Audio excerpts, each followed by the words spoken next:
Good morning बच्चों।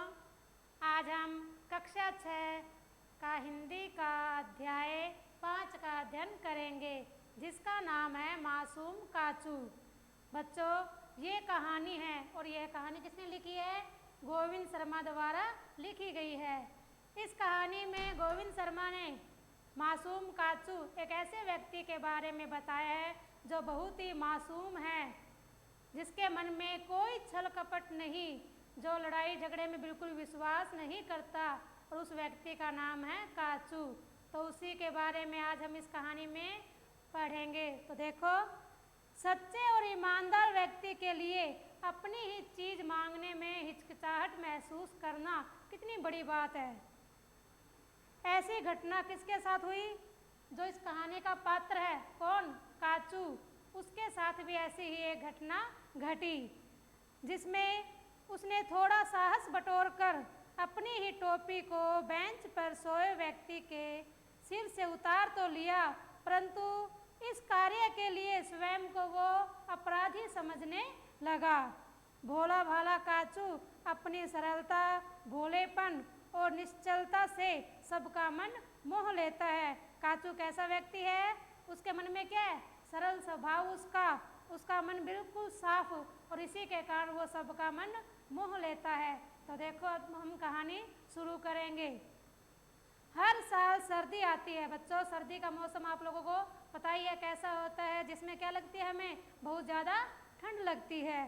सर्दी आते ही पहाड़ों पर ठंड बढ़ जाती है।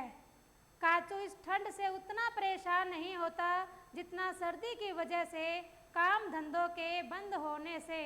बच्चों, काचू को परेशानी किससे थी? ठंड से न होकर उसके अपने काम धंधे से। जो उसका कारोबार था, जो उसका काम धंधा था, वो ठंड के कारण क्या हो जाता था? बंद हो जाता था। इसलिए वो ज़्यादा परेशान अपने काम से था, न कि ठंड से। वह मेहनत मजदूरी करके गुजारा करने वाला इंसान था, यानी कि वो क्या था? एक मेहनती इंसान था। इसलिए हर साल सर्दी के मौसम में पहाड़ पर स्थित अपना गांव छोड़कर कहाँ चला जाता? वो किसी गांव या शहर में चला जाता, जहाँ कोई क्या था? मैदान होते थे, जहाँ वो अपना काम धंधा शुरू कर सके।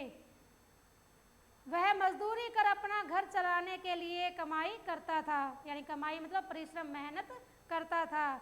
वैसे पहाड़ की एक जैसी ठंड के बजाय मैदान की कभी गर्मी, कभी सर्दी, कभी तीखी हवाएं उसे ज़्यादा परेशान करती थी। उसे ठंड भी परेशान करती थी, और लेकिन जब वो किसी गांव या शहर में आता तो वहाँ भी उसे क्या? कभी गर्मी तो कभी सर्दी, ऐसे मौसम बदलता रहता था, तो वो भी उसे बहुत परेशान करने लगा। पर मैदान में उसे काम मिल जाता, इसलिए हर साल मैदान के गांव या शहर में वो चला जाता था। इस बार भी मैदान के लिए चलते समय उसकी पत्नी ने अपने हाथ से बुनी, यानी कि बनाई हुई एक गरम टोपी उसे दे दी। नई टोपी देखकर काचू बहुत खुश हुआ। बच्चों, जिस प्रकार आप किसी नई चीज़ को देखकर खुश होते हो, जब आपको कोई नई चीज़ मिल जाती है, उसे पाकर आप खुश होते हो, उसी प्रकार वो काचू क्या था? उसने जब नई टोपी देखी तो वो बहुत खुश हुआ कि मेरे लिए किसी ने नई टोपी बनाई है। काचू ने वह टोपी अपने थैले में रख ली। मैदान के शहर में आते आते वह बहुत थक गया, यानी कि अपने घर से, यानी कि पहाड़ में स्थित उसका घर था, वहाँ से चलते चलते गांव शहर तक आते आते वो क्या हो गया? बिल्कुल थक गया। थकने के कारण क्या हुआ? उसका यहाँ कोई ठिकाना नहीं था, यानी कि ठिकाना मतलब रहने का स्थान उसका कोई नहीं था, क्योंकि गांव या शहर में उसे कोई नहीं जानता था। वह पार्क में सीमेंट की ठंडी बेंच पर बैठ गया। उसने क्या किया? रास्ते में जो पार्क आया वह वहाँ जाकर बैठ गया। घर से लाया नाश्ता उसने अभी किया ही था, यानी कि उसने वो जो घर से नाश्ता लेकर आया था उसने करना शुरू ही किया था कि उसको क्या महसूस होने लगी? उसको ठंड महसूस होने लगी। उसने क्या किया? जब उसे ठंड महसूस हुई, उसने अपना थैला खोला और उसमें से अपनी नई टोपी जो उसकी पत्नी ने बना कर दी थी, उसने अपनी नई टोपी निकाली और अपने सिर पर पहन ली। और सिर पर पहनते ही जैसे क्या हुआ? एक जादू सा हो गया, क्योंकि टोपी क्या थी? बहुत गर्म थी, और उसे ठंड की बजाय उसे गर्माहट महसूस हुई, और गर्माहट जब महसूस हुई तो उसे क्या आ गई, बेंच पर लेटते ही उसे नींद आ गई। उसने अभी सोचा ही था कि टोपी की गर्मी से उसे क्या आ गई, नींद आ गई थी। थका भी हुआ था, पता ही नहीं वह कितनी देर सोता रहा। उसकी आँख खुली तो उसे ठंड महसूस होने लगी।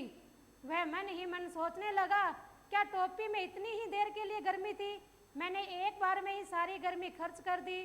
सोचते सोचते उसने अपने सिर पर हाथ रखा तो क्या पाया कि उसकी टोपी वहाँ से गायब हो गई थी। उसके सिर पर टोपी नहीं थी। वह सोचने लगा कि मेरे सिर से टोपी कहाँ गई? क्या हवा उसे उड़ा ले गई? उसने अपने आसपास सब जगह देखा, टोपी कहीं दिखाई नहीं दी। लगता है जब मैं सो रहा था तब किसी ने मेरी टोपी चुरा ली, ऐसा काचू सोचने लगा। मुझे टोपी और चोर को ढूंढना चाहिए, यानी कि उसे तलाशना चाहिए कि मेरी टोपी कहाँ है। पार्क भी क्या था, काफ़ी बड़ा था। उसमें कई बेंचें थी। सभी बेंचों पर कोई ना कोई आदमी बैठा था, कोई ना कोई व्यक्ति बैठा था। वह सभी को बड़े ध्यान से देख रहा था कि किसी के पास मेरी टोपी तो नहीं है। अचानक उसने एक बेंच पर सोया हुआ एक आदमी देखा। उसके सिर पर वैसी ही टोपी थी जैसी काचू के पास थी। वैसे क्या, काचू को तो यही लगा कि यह टोपी मेरी ही है। काचू लड़ने झगड़ने वाला व्यक्ति तो था नहीं। उसने क्या किया कि मैं अपनी टोपी कैसे वापस लूँ, वो सोचने लगा।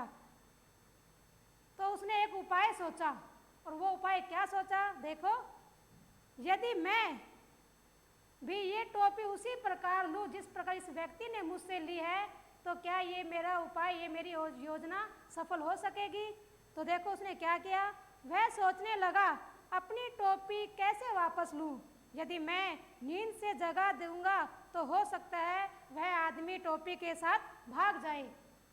यदि मैं उस व्यक्ति से ये टोपी लेने का उपाय ये सोचूं, भी वो भी सोया हुआ है और सोते हुए व्यक्ति के सिर से टोपी उतारूं, तो क्या अचानक उठकर वो भाग भी सकता है। यह चोर है, कुछ भी कर सकता है। यह टोपी मेरी है, टोपी मेरे पास ही मेरी होनी चाहिए। जिस तरह इसने मेरे सोते समय मेरे सिर से टोपी उतार ली थी, क्यों न मैं भी उसी तरह अपनी टोपी ले लूं। वह काफ़ी देर तक सोचता रहा, पर हिम्मत करके क्या किया, उसने चोर को बिना जगाए अपनी टोपी वापस ले ली। टोपी लेकर वह जल्दी से अपनी पहले वाली बेंच पर जाकर बैठ गया। ठंड से बचने के लिए उसने टोपी अपने सिर पर फिर पहन ली, लेकिन क्या हुआ, टोपी वही थी लेकिन उसमें वो गर्मी नहीं थी। अब क्यों नहीं थी, देखो, वह कुछ देर परेशान होता रहा। फिर उसने सोचा, हो न हो टोपी से गर्मी न मिलने का एक ही कारण है, और वो कारण ये है कि मैंने ये टोपी चुरा कर ली है। अब क्या उसने सच में यह टोपी चुरा कर ली है? क्या उसे लगता है कि मैंने अपनी ही चीज़ जो हासिल की है, वह काम जो मैंने किया है वो चोरी का है? तो इसके लिए हम इसके बारे में नेक्स्ट क्लास में इसका अध्ययन करेंगे। धन्यवाद।